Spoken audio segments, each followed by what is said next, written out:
Mga kababayan, makatindig balahibo at nakakabahala ang ibinunyag ni dating Bucor Chief General Gerald Bantaga. Sa ikalawang interview ng Banateros Brothers kahapon, ipinagtapat at ibinunyag ni Bantag na meron siyang natatanggap na intelligence report kung saan ay pinag-iingat siya dahil may binuong assassination team ang kampo ng DOJ at DILG o PNP para ipatumba ang dating Bucor Chief. Alam nyo, mayroon akong natatanggap na mga intelligence din, information na winawarningan ako dahil yung mga tracking team pinalitan na. Yung mga dating tracking team, napalit-palit yan ng PNP assassination team na ang pinalit sa mga tracking team ni Bantag.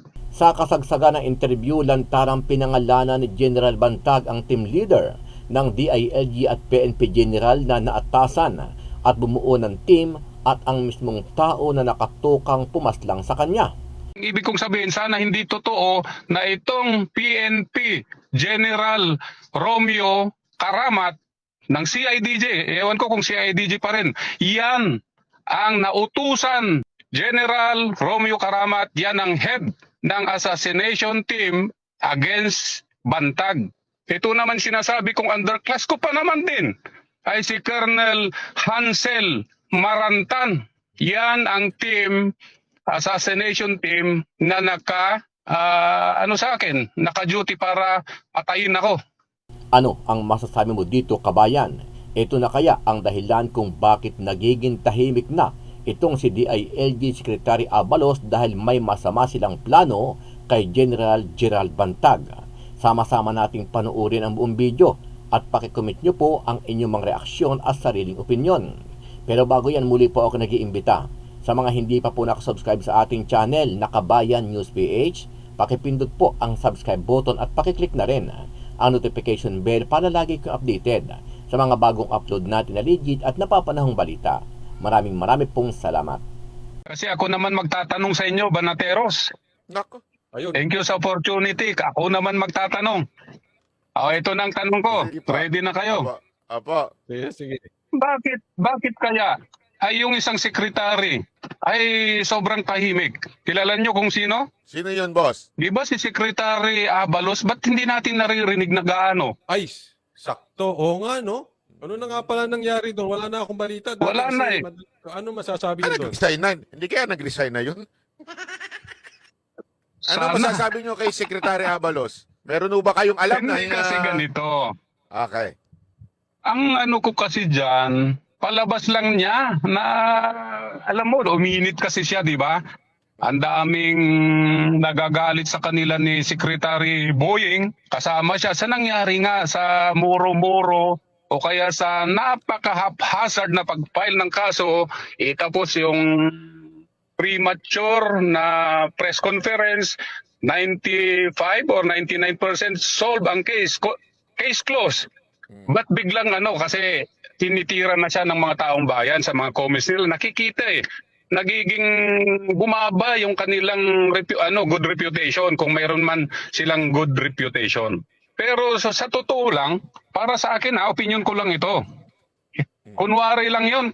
Kasi alam nyo, mayroon akong natatanggap na mga intelligence din, information na winawarningan ako dahil yung mga tracking team pinalitan na. Yung mga dating tracking team, napalit-palit yan ng PNP Oo.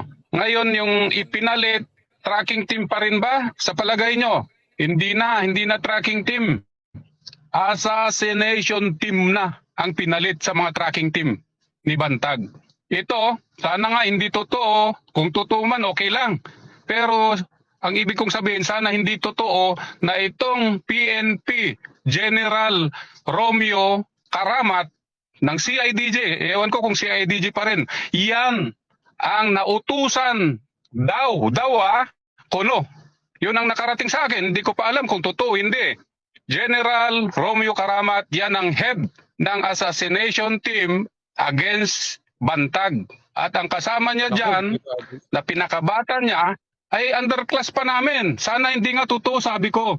Sinasabi ko lang ito para kung marinig nila, magpaliwanag sila. Ngayon kung hindi sila magpaliwanag, baka totoo.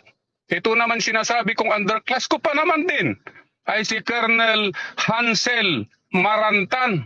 Yan ang team, assassination team na naka-duty para patayin ako.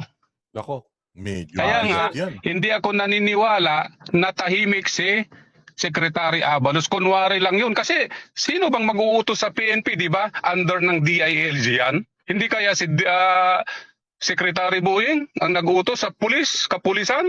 O si Secretary Abalos? Yun ang tanong ko. Kung bakit tahimik o tahimik bang totoo? Bakit mayroon ngayong assassination team na papatay sa akin? Grabe, active sila ngayon ang kapulisan. Nakita naman ninyo nung nakaraan, NBI naman, di ba? Oo. Yun. Medyo, Kaya nga, Yun ang may balita ko. medyo Kaya with nawalan all those information na nakakarating sa inyo, DG Bantag, yung lahat ng mga impormasyon na yan na nakakarating sa inyo, na ayon sa inyo, kumbaga reliable, ano ang nagpapalakas sa loob ng DG Bantag? Alam natin, apakahirap magtago sa batas. Oo, lalo na't very popular kayo. Alam mo, Tol, ano ang nagpapalakas ng loob natin? Opo. Yun ba ang tanong? Ano yung Alam mo, una pa lang yan, kasi religious tayong tao. Kasi nung elementary, makalakihan namin religion. Nandun naman sa religion yan eh. Kahit mag-isa kang naglalakad, Diyos ang kasama mo palagi, di ba? Hindi lang yon. Kasi kung sabihin nila, nakikita mo ba ang Diyos? Pero may Diyos tayo eh. Yun ang isang malaking tulong sa akin na nagpapalakas ng loob ko. Siyempre, mga relatives, mga mahal sa buhay, kayong mga supporters, vloggers at lahat ng mga Pilipinong sumusuporta sa akin kay Mr. Bantag. Kasi ang dami kong nababasang comments sa Banateros na mga subscribers ninyo, pati sa mga iba pang mga YouTube channel. Meron pang ang GMA. Akala ko maraming galit sa akin. Hindi. Marami, 90. Siguro sabihin natin na nasa 90% kamo na lang. Kasi binabasa ko talaga. Tama kayo. Nakatutok ako sa inyong mga vlogging. Yun ang mga nagpapalakas sa atin. Minsan nga, sa totoo lang, maluha-luha ako na kung hindi ko kontrolin, putang inang maiiyak ako dahil nga sobrang support ng tao sa akin. At bagay yun na aking pinagpapasalamat, una ang Diyos at sa inyong lahat na sumusuporta sa akin. Yun ang lakas ng loob ko. follow-up question lang doon, no? Etong sinabi nyo na merong sa inyong parang gusto kayong ipatiklop. Kasi sabi nyo... Hindi parang, talagang ipapapatay ako. Kasi kung titignan naman ninyo yung General Romeo Karamat na sinasabi, sana sabi ko hindi totoo. At yung Colonel Hansel Marantan, underclass ko pa man din, sana hindi nga rin totoo yung report. Sabi ko kung sana mapanood nila, marinig nila itong vlog na ito, di siguro naman may opportunity rin sila na pasinungalingan kung hindi totoo yun. At maraming salamat kung hindi dahil nakaharap ko na yan si General Karamat. Sir, sabi ko, saludo pa nga ako sa kanya noon eh. Sabi hindi, ikaw sir ko. Dahil, siyempre, 4-star. Siya noon, parang 1-star. Pero hindi tayo ganun eh. Hindi naman tayo mayabang. Ako ang kahit 1-star yan, kahit colonel, basta alam kong upper class, PMA man o PNPA, sinasaluduan ko. Kaya hindi, idol nga kita eh. Yun mga paghaharap namin ganun. Biglang may information na siya pala ang leader. Alam mo kung anong price daw niya pag napatay ako? Chief sir? PNP. Chief PNP okay. na pwesto. So sa madaling salita, posisyon pala ang kapalit nyo. Parang ganun. Oo. Ganun ang nakarating sa akin. Sana nga hindi totoo sabi ko. Pero ngayon talaga napaka-active ng kapulisan. Napaka-active. So hindi na nila ito... Kaya kapag namatay ako, di maaaring yung mga yun na. O kung totoo. So ito pong mga intel nyo na to, reliable ito, mga talagang dikit sa inyo itong mga tao na to. Oo naman tol, kasi sabi nga kanila, kung walang sunog, walang usok. Kung walang usok, walang sunog.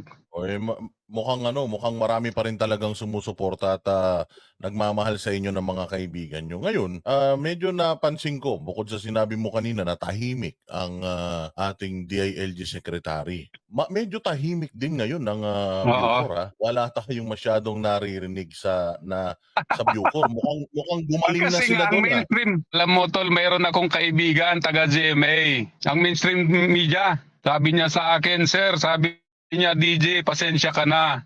Sabi niya, kasi dinidiretso kong tanungin yan. Sabi ko, anak ng teting, ba't ganun ang report mo?